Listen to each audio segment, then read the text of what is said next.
Tara, ating libutin ang Sultanato ng Oman, partikular na ang Musandam Governorate.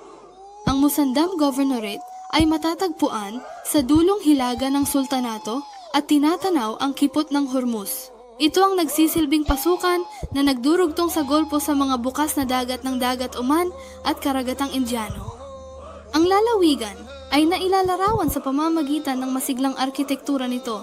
Taglay ang mga likas at libangan na tiyak na makakaakit ng mga turista mula sa buong mundo. Ang mga isla ay nag-aalok sa mga bisita ng pinakamasayang oras sa kanilang ginintuang buhangin, mainit na dalampasigan at magagandang bato.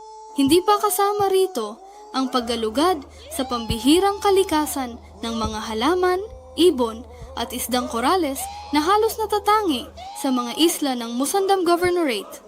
Ang mga karagatan ng gobernador ay umaakit din sa mga mahilig sa deep sea diving upang tuklasin ang mga natatanging kayamanan nito. Ang gobernador ay binubuo ng 4 na estado, Kasab, Diba, Bukha, at papuri para sa kasiyahan at libangan sa pinakamagagandang atraksyong panturista sa sultanato. Mangyaring makipag-ugnayan sa amin at i-book ang iyong biyahe sa Kashtat Biladi app